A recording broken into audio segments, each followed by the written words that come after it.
नमस्कार दोस्तों, आप सभी का स्वागत है स्टडी एग्जाम में। दोस्तों आज हम डिस्कस करने जा रहे हैं एयरपोर्ट अथॉरिटी ऑफ इंडिया के फिजिक्स क्वेश्चंस की नेक्स्ट सीरीज के बारे में, जहां पे दोस्तों हम आपके साथ यहां पे 25 मोस्ट इंपॉर्टेंट क्वेश्चंस को और डिस्कस करेंगे, जहां पे ये वीडियो आपके लिए बहुत ज़्यादा फायदेमंद साबित होने वाली है। अगर आप इस चैनल पर नए हैं दोस्तों तो वीडियो को लाइक और चैनल को सब्सक्राइब जरूर कर दें, क्योंकि इससे आपको बहुत ज़्यादा फायदा साबित होने वाला है। क्योंकि दोस्तों इसमें हम लोग एयरपोर्ट अथॉरिटी ऑफ इंडिया के लिए आपके साथ मैक्सिमम से मैक्सिमम क्वेश्चंस को डिस्कस करेंगे, ताकि आपके एग्जाम के लिए बहुत ज़्यादा हेल्पफुल साबित हो। तो चलिए दोस्तों वीडियो को स्टार्ट करते हैं, और आप लोग वीडियो में अंत तक जरूर बने रहिएगा। सारे क्वेश्चंस को जरूर कीजिएगा और एक पेन पेपर कॉपी लेके जरूर बैठिएगा, तभी आपके लिए ज़्यादा फायदा साबित होगा। क्योंकि दोस्तों अगर आप ऐसा नहीं करेंगे तो आप अपने आप को जज नहीं कर पाएंगे। इन क्वेश्चंस अच्छे से मेमोराइज कर लीजिएगा, क्योंकि इसी टाइप के क्वेश्चंस को एग्जाम्स में पूछा जाता है। तो चलिए दोस्तों शुरू करते हैं वीडियो के साथ। What is the physical state of water at 12 degree Celsius? Liquid, solid, ionic या none of these? So correct answer for this question is option A, liquid. Physical state of water at 12 degree Celsius, याद रखिएगा, तो इसका liquid is the correct answer. Next question. What is the lowest freezing point of mercury? 0 degree Celsius, -4 degree Celsius, -39 degree Celsius या -69 degree Celsius? So the correct answer for this question is -39 degree centigrade, यानी कि C option is the correct answer. Okay. Next question. Which of the following places has the highest value of G? Mount Everest, the equator, somewhere in Antarctica, or none of these? The correct answer for this question is option C, somewhere in Antarctica. ठीक, highest value of जी, जी की highest value कहाँ होगी? याद रखिएगा दोस्तों, Antarctica के आसपास। Next question, question number 104.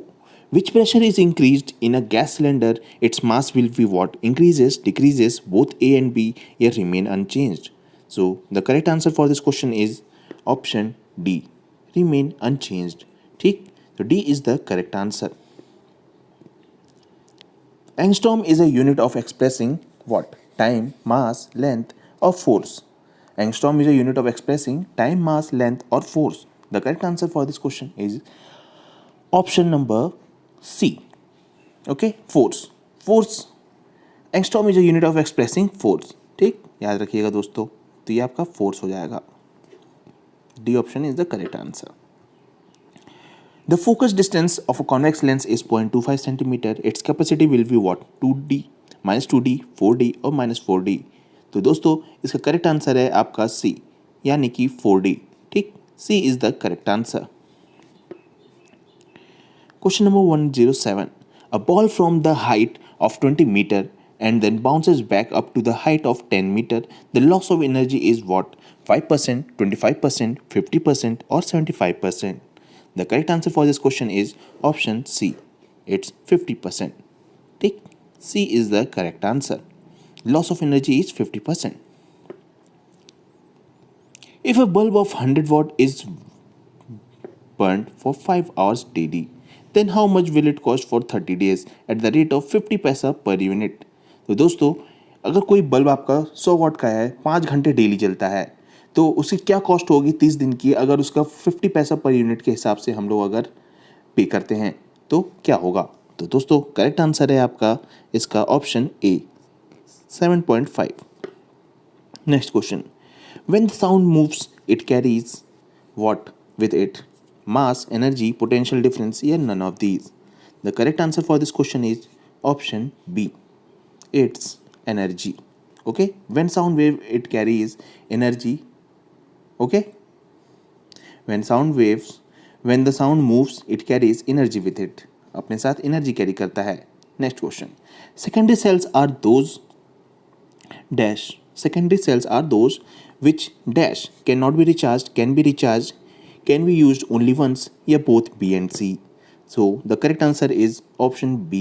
It can be recharged. ठीक, secondary cells are those which can be recharged. Okay. Next question. Photovoltaic cells are what? Solar cell, thermal cell, sulfur cell या molar cell? So the correct answer for this question is option A.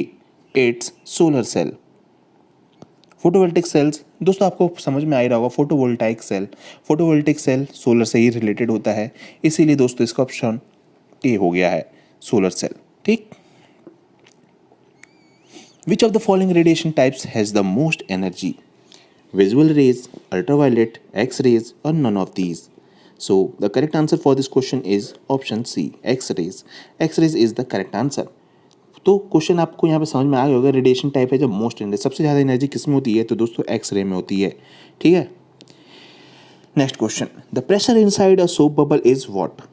Higher than the atmospheric pressure, less than the atmospheric pressure, equal to the atmospheric pressure, half of the atmospheric pressure?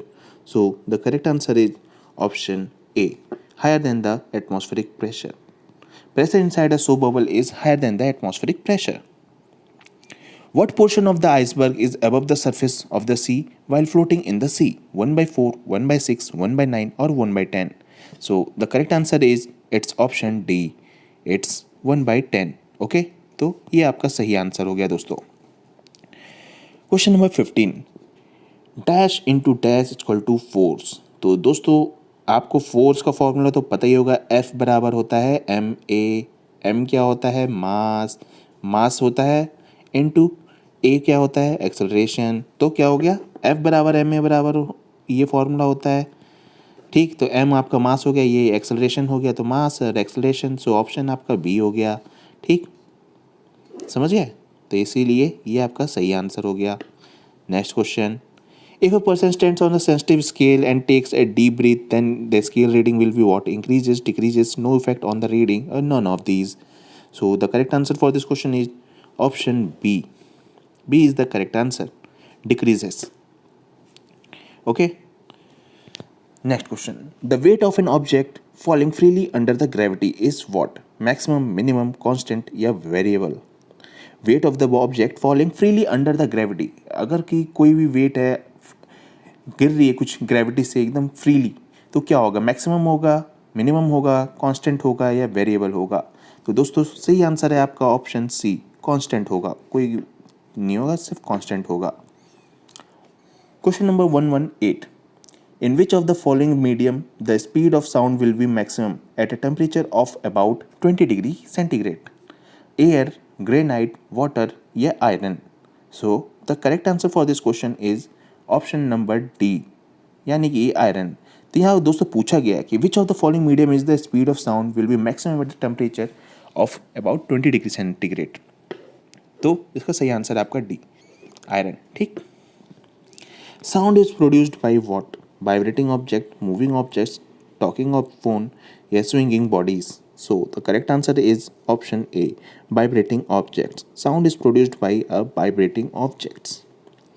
If a toy car of 300 gram runs at a speed of 10 meter per second, then the momentum will be what? 3 kg meter per second, 5 kg meter per second, 14 kg meter per second, या 29 kg meter per second? The correct answer is option A, it's 3 kg meter per second.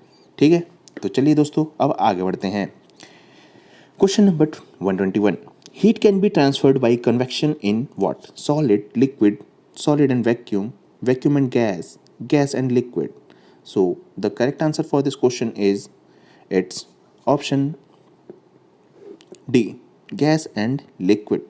ठीक है दोस्तों, याद रखिएगा, gas and liquid. Heat can be transferred by the convection in heat and liquid, gas and liquid, sorry, okay. तो इस चीज़ को जरूर याद रखिएगा दोस्तों।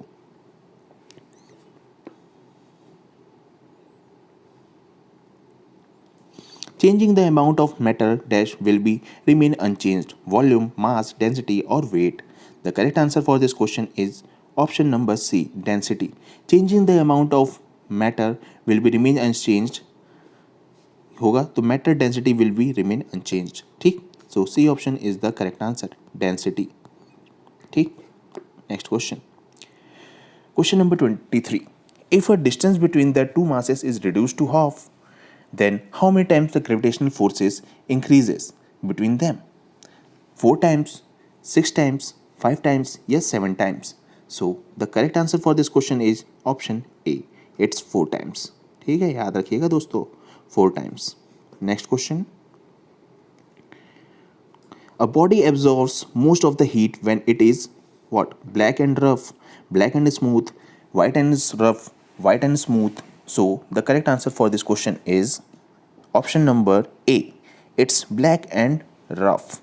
ठीक है, body absorb most of the heat when it is black and rough.